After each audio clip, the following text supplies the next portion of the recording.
Hi, this is Kate. Welcome to Blooms in the Yard.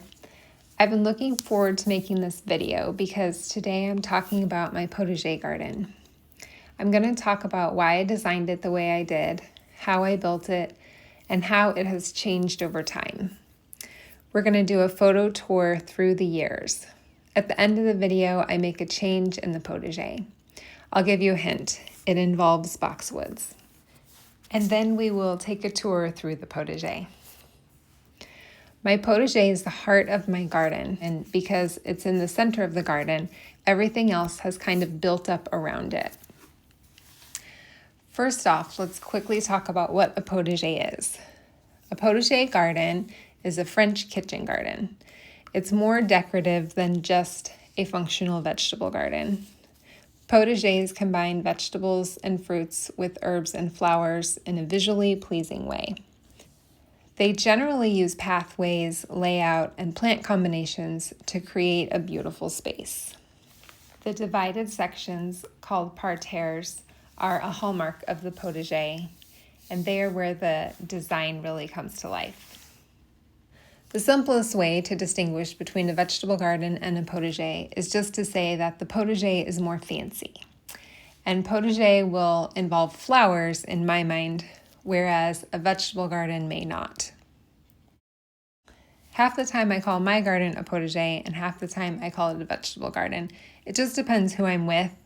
If I know this person's not going to know what a potager is, then I just call it a vegetable garden to avoid having to explain it. But in my heart is a potager garden. In summer I grow tomatoes, green beans, basil, and cucumbers. Here you can see green beans beginning to climb the homemade obelisk. At this point, I had my herbs growing to the right, including cilantro, thyme, and sage. A black-eyed Susan grows in the corner.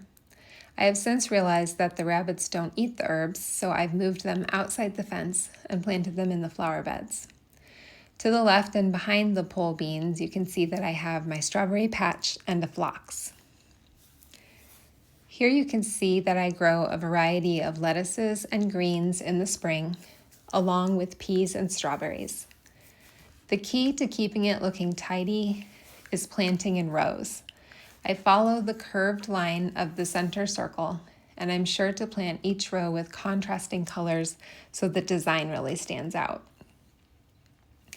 This picture shows a transition period from spring to summer.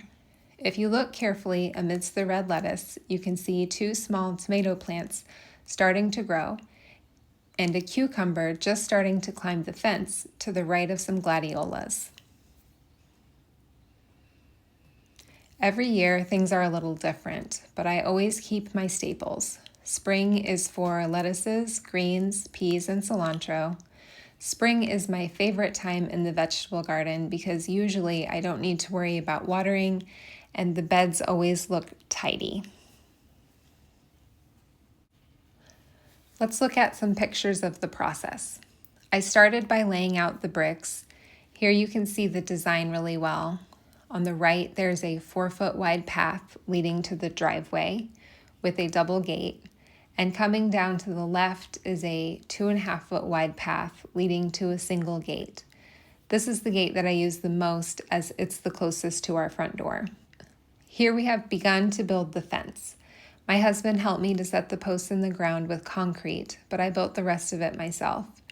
The original plan had a narrow space for annuals outside the fence, and I had one corner jut out to plant some flowers. I have since changed the outside of the bed altogether, which we will look at soon.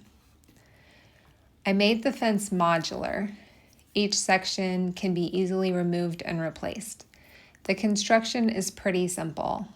There's just 3 vertical 2x2s screwed into 2 longer horizontal 2x2s. Each section is secured to the posts with just 2 screws on each side, and then some square mesh or chicken wire was stapled around the edges. I left 6 inches of chicken wire to hang off the bottom of each section so that when I screwed them into the posts, the chicken wire would go all the way to the dirt to stop the bunnies from coming in.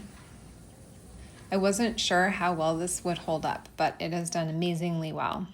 I've only had to replace one 2x2, and that was because a large branch from our old cottonwood tree fell on it.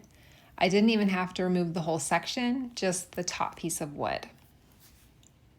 Between the bricks is filled in with a thick layer of paver base, tamped down, and then topped with 1 inch of pea gravel that is tamped down. My first attempt was to fill the space with pea gravel, but it was not firm and it kicked around. So I had to remove all of that and put the paver base down first and tamp it down, and then just put a thin layer of pea gravel on top. In this earlier picture, you can see how loose the gravel was.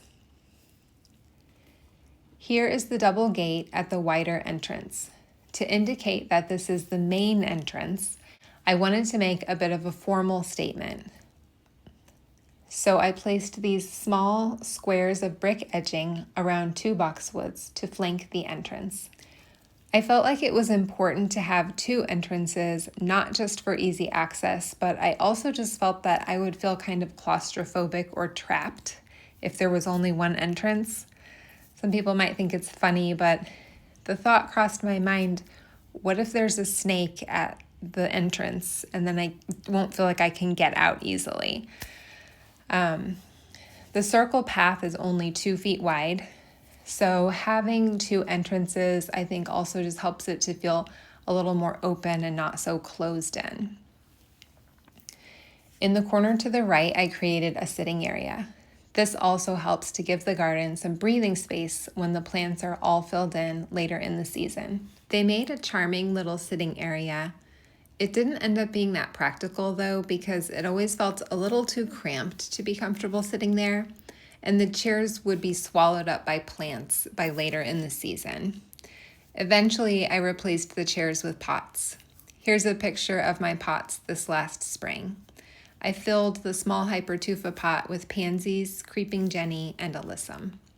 I filled the larger pots with some lettuces and kale. This picture is from early on, and you can see that there isn't much growing around the outside of the potager. To me, at this point, it felt really like a square plopped in the middle of my yard. It also felt off balance with the potager being on one side of the yard and nothing on the other. If you've seen my sun border tour, you might notice that in this picture, it's non-existent. Here I have some chives growing outside of the garden, and here I have planted red impression tulips along the outside of the fence. At this point, I decided that I needed to do more to soften the edges so that it didn't feel so stark. I began to widen the planting area outside the fence and make the edges curved with no right angles. I removed the bricks a little at a time and began to build some stone walls and borders. I felt that it would be too much stone to line the entire perimeter, so I varied the edges between a clean trenched edge and a rock edge. The tall viburnum and panicle hydrangea on the left are on the north side of the fence so that they don't shade the vegetables, but they provide some privacy for me from the street. In this picture, you can see the curved edges and how I have rock in some places, but in other areas, just a clean edge. This picture is taken from an upstairs window, and it gives you a good idea of the layout. The sun border was planted to the left to balance the yard. At the top of the screen near the street is the mailbox garden, and at the bottom of the screen is what I call my rock garden because of the large boulder. The stepping stone path leads to our front entry. Here's an example of some of the plantings now outside the garden that soften the edges of the fence. In summer, the potager becomes a profusion of color with self-sowing annuals and some plants that the rabbits will not leave alone in the rest of my garden. Here's a picture from last year with purple pappy mallow and larkspur. The mallow ended up taking over and had to be moved out. It was originally moved in because the rabbits kept eating it. It is in holding until I find the perfect place for it. The zinnias are another flower that the rabbits love to eat in spring when they're just seedlings, so they have moved into the vegetable garden. I still plant some zinnias in my sun border. Some years they fare well and other years they succumb to the bunnies. But this way I always have some growing safe in the potager. Here are some Chinese red noodle beans growing along with the zinnias. The beautiful climbing rose, Lady in Red, ended up in the potager due to the bunnies as well. Some years they will leave my roses alone, and other years they just kept eating them down. And I really cared about this particular rose, so it moved into the garden. I have found that the fence is a great place for plants to flop onto when they might otherwise need staking. For the last few years, I've started to always grow zinnias along the inside of the fence on either side of the main gate. Lately, I've been asking myself if the potager has become too much of a wild meadow in summer. Would anyone even recognize it was a vegetable garden?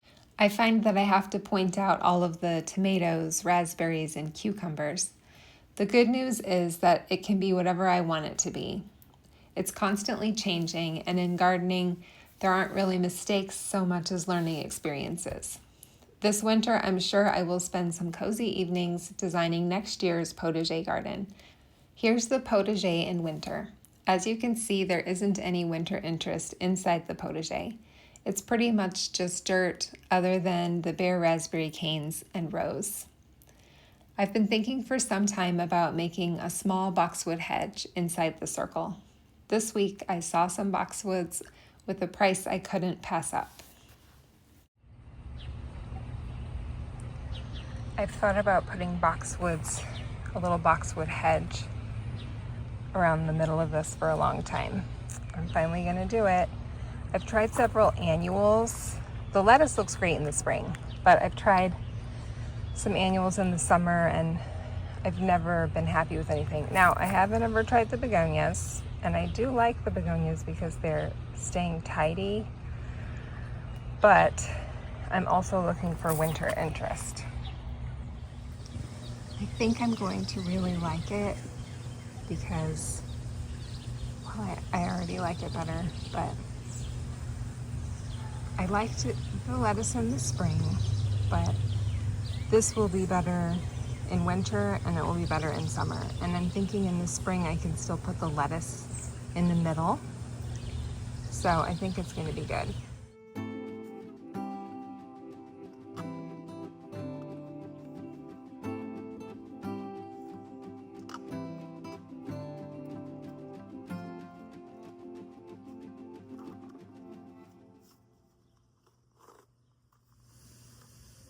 One hole dug, 11 to go. One quart-sized hole. Found these rocks, so this might be a long morning.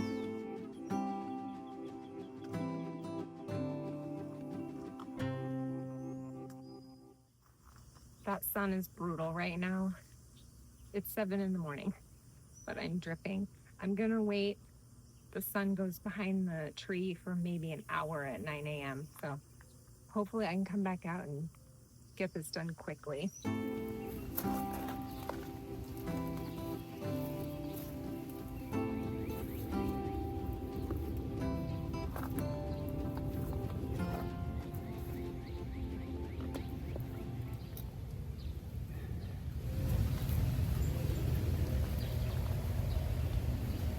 Today's not going according to plan.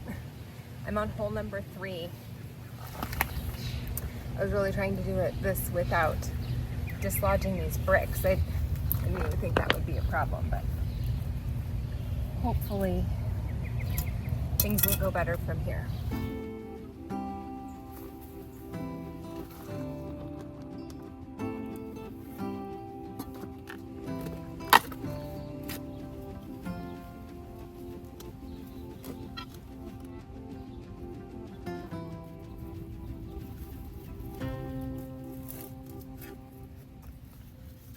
Because I want to keep this hedge at hopefully 12 to 18 inches. I'm going to be diligent about cutting it back several times a year. I'm doing the center one first and lining it up with the pole. Hopefully I got this obelisk centered when I put it in. So I'm doing the center one and then the side ones from there.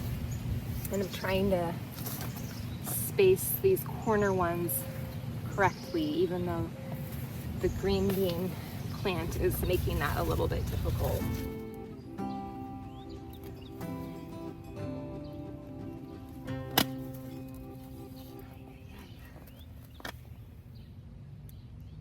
More rocks. And more rocks.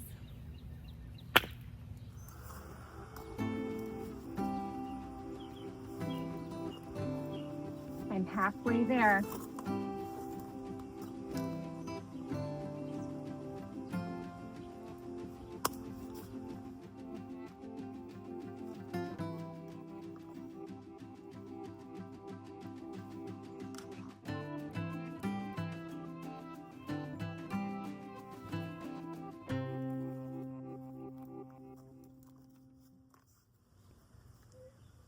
These rocks are not huge.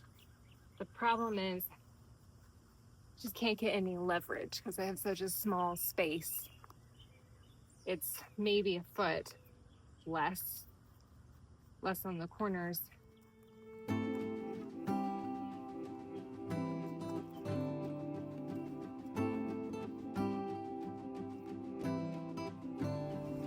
Let me get out the crowbar again.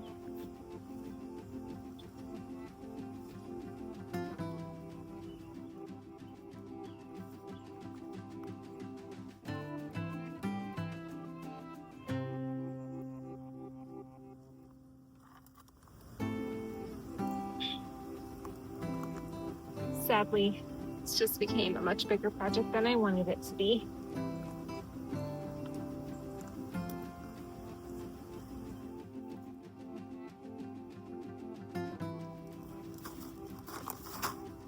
I don't have any paper base right now. I do have some gravel and some sand, so hopefully that'll be good enough. I made this little contraption when I built this brick path in this POTAGER. It's just a heavy metal pipe to kind of give me the weight, and screwed it into these blocks of wood, but it was kind of just the right size to tamp things down.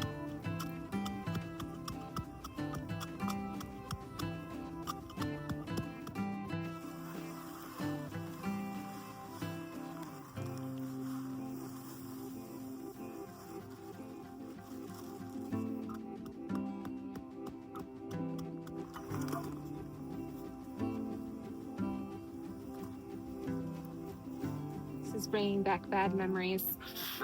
This is not fun. When I first did it, leveling it.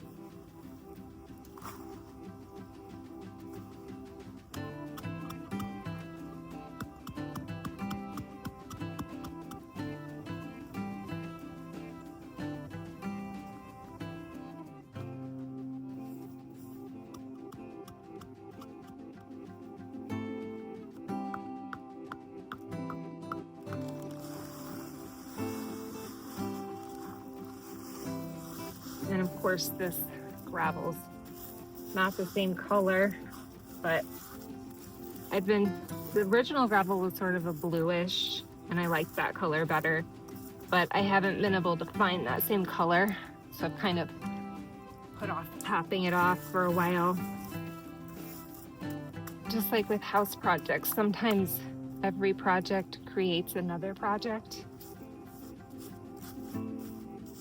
Like you buy a plant and then you need to put it where another plant is, and then before the day's over, you've moved like 5 things. Or maybe that's just me.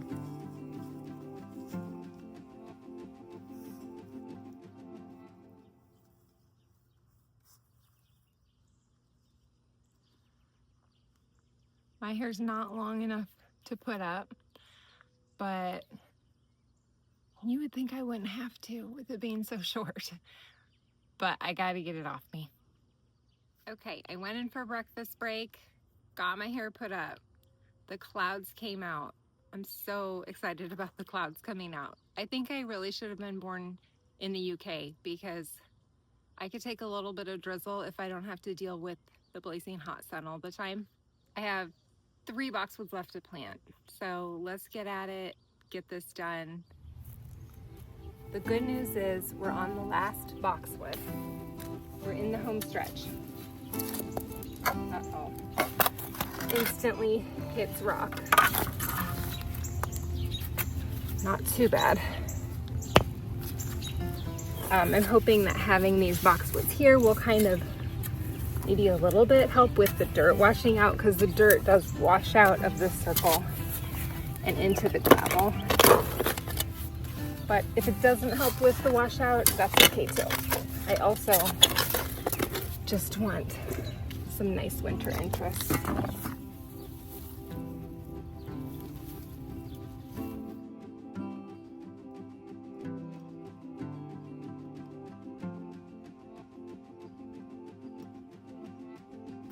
Okay, that's kind of a sad harvest, but okay, one more.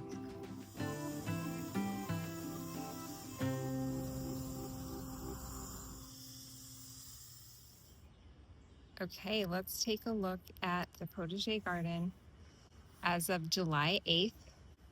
This morning I did the last of the clean out. If you had seen it for the garden tour June 14th, you might not even recognize it. It's a lot different. The middle probably looks a lot different. I did end up taking out those green beans. I Googled a picture of them and it said spider mites. And I was like, oh great, I just planted these boxwoods. I'm not sure if that's what it was, but it definitely, the problem wasn't getting better. And this way I get to enjoy my new boxwoods. So I did go ahead and spray them with neem oil as a precaution, and hopefully they won't get a spider mite infestation. But I am really loving the simplicity of it. I'm really sad to lose the green beans because my daughter eats them like crazy. And I do want to have some vegetables in my vegetable garden. So I'm going to decide what I want to do. I mean, I could replant green bean seeds. It's just, will I get the same problem or not? I don't know. Okay, so if we go beyond that, I did clean up this pepper area pretty much. We've got our ornamental peppers and then our peppers that we're growing for eating. This is a good example. These are the red peppers. So we can see the bottom one's turning red, and then we have all of these along the top. So I'm excited about those peppers.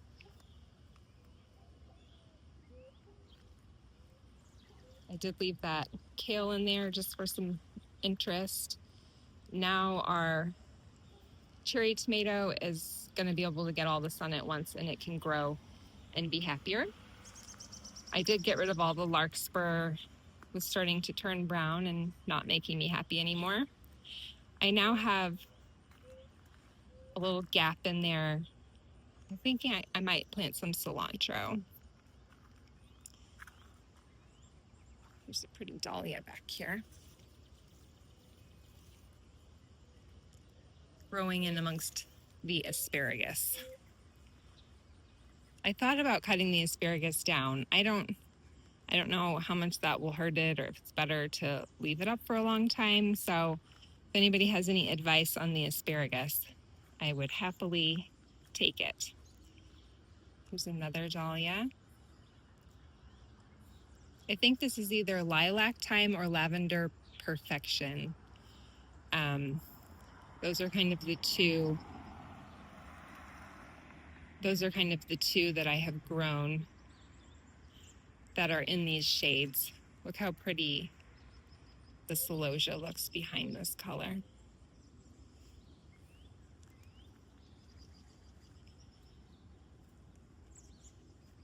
Okay, so there's that section. Then here, I didn't used to have, the original design didn't have these bricks here, but I realized the strawberries kind of kept spreading, and I thought, well, it'll be easy to know where they belong if I just put some bricks there. So I did do that. in these strawberries, I did leave the straw flowers, although I cut them down. I did remember where this little pink snapdragon came from. I had bought a snapdragon, a different kind, and there was a little, extra plant in there that was obviously not the same plant, and so I just stuck it here to see what would happen. So I remembered where that came from. And then I do have the cucumber growing along the fence. This area hasn't really changed much, just been cleaned up. All the poppies are gone inside the fence. And then we have our pots currently here. I am thinking, after looking at all those pictures, should I do a bench or chairs again? It was a nice, more open feel. So if you have an opinion on pots or seating, I would happily listen.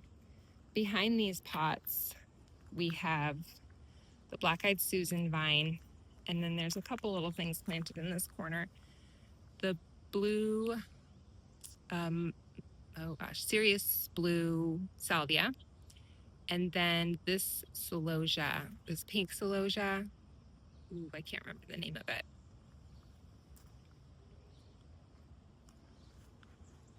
And then here we just have a sun gold tomato, which is starting to fill in a little bit more.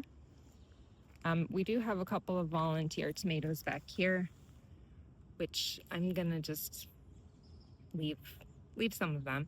This is a morning glory, and again, from looking at those pictures, I saw a really pretty picture of the sun gold tomatoes growing with my morning glories, and it kind of inspired me to let that one stay. My raspberries, all of the old canes have been taken out. These honestly kind of have some yuckiness on them too. So again, if I have any experts that can help me, I just am not good with pests and diseases. But, the new growth looks good. Okay, so then in our next quadrant, we have the basil and kale, the white begonias, this variegated oregano in the corner, and then my red climbing rose, which hasn't started blooming. I think I see at least one bud on there. It hasn't started blooming again, I should say. It did bloom earlier in the season. Let's see, here's a bud. But it usually is a really good rebloomer for me. Oh yeah, there's a couple more buds here coming. So I'll be excited to share those because, that rose is just like your classic red, beautiful rose. Okay, so then down here we just have this massive Mountain Magic tomato. It's kind of leaning towards the fence, which is okay because then it won't fall over, but it's also kind of smothering all of those zinnias and dahlias. But I don't know if I want to pull it towards me because then it might fall this way. So maybe I just need to get a good solid stake in there that will hold it up straight. But there are so many tomatoes coming on this plant.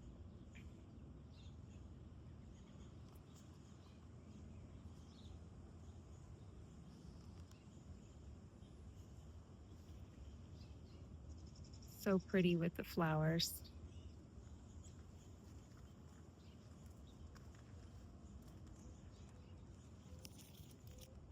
Loads of tomatoes on that plant, which is why I like this one. I'm trying to pull it up. Okay, it did kind of stay up, but I think I need to at least go get a good stake or something to keep it up because it's gonna fall down. Down below, then we have the rosemary. That cilantro sign I did take that cilantro out that had bloomed and gone to seed, and I did leave the seed. I don't know if you can see it.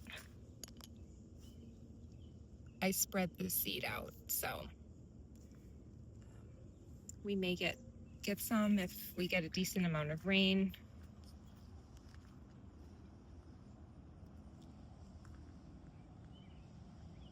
There's my little collection of green beans that I kept off of the green bean plant. And this brick is how I keep my door closed, because when I designed this garden, it wasn't a perfectly engineered thing. When you close the gate,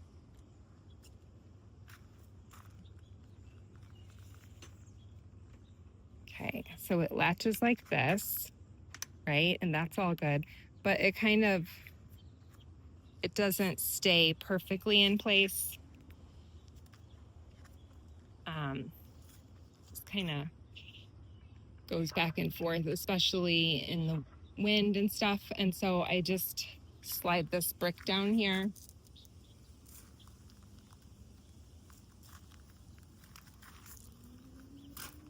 I put the brick there, and that kind of holds it all in place. So it's a little bit jerry-rigged,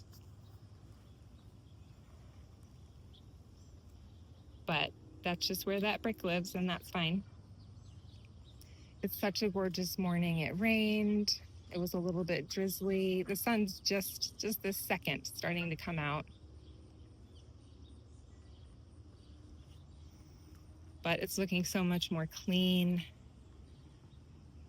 And I can really now start to enjoy it more. I don't like it when it's messy. I like a tidy garden. Let's see, what's this stuff doing? This is kind of falling a bit. I need to pull that tighter. So for my dahlias, for staking them, I use the fence, and you can see I've just got this wrapped around the fence, and I'm just gonna pull that to keep it standing up better. So I'm gonna do that real quick, tie it up, and we can resume the tour. Okay, so I pulled them up a little bit.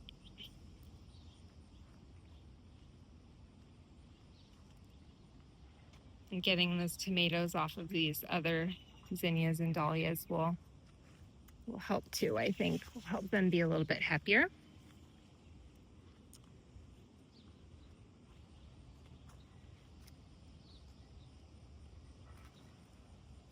I am really enjoying the simplicity of the boxwoods. I just think our gardens need those restful moments.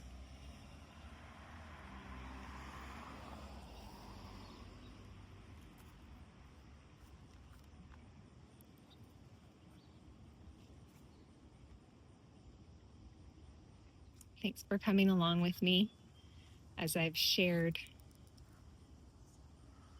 the details of my potager today and some of the design ideas.